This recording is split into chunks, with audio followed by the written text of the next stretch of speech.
আমরা তো এতদিন জানতাম যে তাওহীদের 3টি মূলনীতি মানা, নতুন আরেকটা বই পাইলাম তাওহীদের 4টি মূলনীতি। সুন্দর কথা বলছি, এটা একটু দরকার জানা। তাওহীদের কারিমিয়া, হাকিমিয়া নিয়ে কিছু একটু জানতে আলোচনা করেছি তো, তাই না? লেখাও আছে, বইও আছে। আচ্ছা শুনে নেন, আমি বলতে চাচ্ছি তাওহীদের একটা জিনিসের 3টা অংশ আমরা বলি।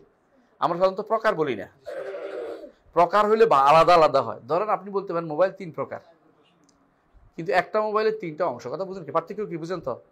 অংশ কেন বলি? আপনি যদি কোনো, আচ্ছা বলেন তো, মোবাইলের একটা অংশ বাদ দিলে কি মোবাইল চলে? কিন্তু 3 প্রকার মোবাইল তো প্রত্যেকটাই চলে, 3 প্রকার চলে।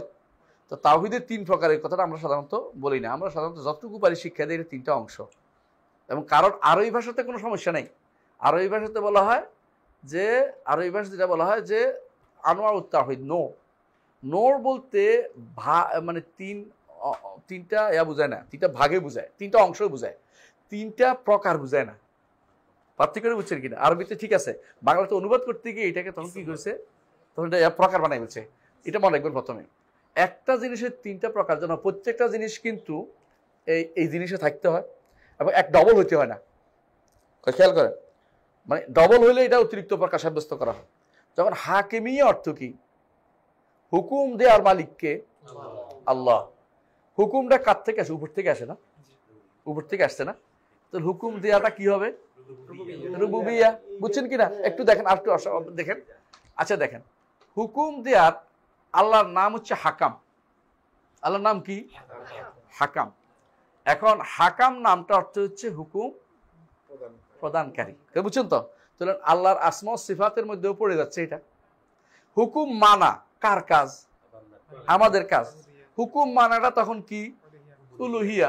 তাহলে আমরা দেখতে পাচ্ছি হুকুম যেটা তিনি এত কষ্ট করে বাইর করছেন, এটা হাকিমিয়া বানাচ্ছেন, এইটা আমাদের রুবিয়ার অংশ, উলুহিয়ার অংশ, আসমা সিফাতেরও অংশ। হুকুম আল্লাহর নাম, ওইলাই হুকুম, আল্লাহর গুণ। তাহলে উনি অতিরিক্ত কি বানাইছেন? ইচ্ছা করে একটা জিনিস বানাইছেন, কি জন্য? আমাদের ডিস্টার্ব করার জন্য, আর কেউ কারণ নেই। যারা এটা বানাইছে তারা সঠিক কাজ করে নাই। কথা বুঝতে পারছি? সঠিক কাজ করে। আমি যদি কোনো, দেখেন একটা উদাহরণ দেই, সৃষ্টি করা আল্লাহর কাজ, তাই না? খালেক, আল্লাহ খালেক, খালেকিয়া বানাই ফেলি। এই জন্য যে আল্লাহদের স্রষ্টা মানে ভুলে গেছে, আমরা এখন নতুন করে খালেকিয়া, তাওহীদুল খালেকিয়া বানাই ফেলি। হ্যাঁ, যে তিনি আমাদের স্রষ্টা, এটা খালেক, তাওহীদুল খালেকিয়া বলি। আমরা তখন বলবো যে না, এটা ঠিক হয় না। কেন ঠিক হয় নাই?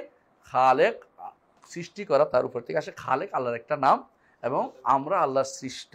সুতরাং আমরা দেখতে পাচ্ছি যে এখানে অতিরিক্ত খালেকিয়া আসতেছে না। কথা বুঝছেন কিনা? সৃষ্টির কাজ হচ্ছে স্রষ্টাকে মেনে নেয়া। সুতরাং আমরা দেখতে পাচ্ছি খালেক নামটাও আল্লাহ রুবিয়া, উলুহিয়া, আসমা সিফাতের সাথে সম্পৃক্ত হয়ে আছে। সুতরাং আল্লাহ সৃষ্টি জিনিসটা ঠিক অনুরূপভাবে হুকুম দেওয়া জিনিসটাও এই 3টার সাথে সম্পৃক্ত। অতিরিক্ত কোনো নাম সাব্যস্ত হচ্ছে না, অতিরিক্ত কোনো প্রকার অতিরিক্ত অংশ সাব্যস্ত হচ্ছে না। যেটা অতিরিক্ত অংশ না, এটা অতিরিক্ত অংশ বানানো হচ্ছে একটা বেহুদা জিনিস তৈরি করা। কথা বুঝছেন? আরেকজন দেখছে, আরেকটা বলি এবারে, আপনাকে বুঝি দেখেন নাই, আরেকটা বের যেটা বলতেছি, আরেকটা বের করছে একজন, দেখলাম কয়দিন আগে একটা বই বের করছে মাকতাবাত সুন্নাহ থেকে, তাওহীদুর রুবিয়া, উলুহিয়া, আসমা সিফাত। আরেকটা নাম দিয়েছে তাওহীদুল ইত্তেবা। তাওহীদুল ইত্তেবা কি জিনিস এটা জানা দরকার আপনাদেরকে। উনি তো অনুবাদ করে বলছে, আমার ভাই মাশাআল্লাহ খুবই জাদরেল ভাই, উনি সব দাওয়াতের পক্ষে কাজ করে, কিন্তু জানা উচিত এটা শুদ্ধ না। যেই করুক, বড় আলেম করছে, আলেম ভুল করতে পারে।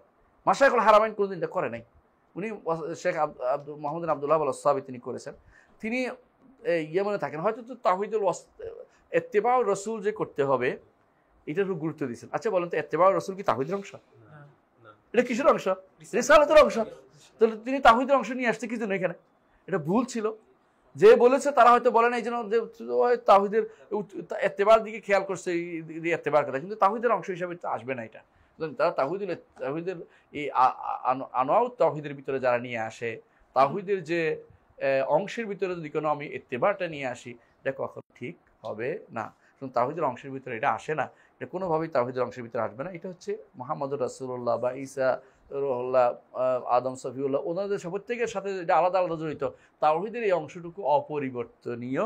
আর যেটা নবীদেরকে মানতে হবে, এটা সময় অসময়, এক নবী এক সময় আসছে ওনাকে মানছে, আরেক নবী আরেক সময় আসছে, কিন্তু পরিবর্তনশীল হয়েছে একটা অংশ। কিন্তু তাওহীদের এই তিন জায়গা কখনো পরিবর্তনশীল না, মানে আকীদার এই অংশটুকু এই জায়গাটুকু কোনো পরিবর্তন হয় না। সুতরাং তাওহীদের এই অংশ কোনো শুদ্ধ হয় না। এই বইও আমি মনে করি যেটা যারা বলছে অতিরিক্ত কিছু না, জাস্ট একটা মানুষ মনে করে অতিরিক্ত কিছু দিবে মনে করে একটা নিয়ে আসছে, এটা শুদ্ধ না, এটা শুদ্ধ হইতে পারে না। কথা শিখতে হবে যে জিনিস শুদ্ধ না এটাকে শুদ্ধ বলা পারতেছি না, দয়া করে এটা শুদ্ধ মানবেন না। এটা নিয়ে তর্ক করার বিষয় না, এটা জানার বিষয়, জ্ঞানের বিষয়, গায়ের জোরে একটা জিনিস সাব্যস্ত করার বিষয় না। আশা করি বুঝছেন।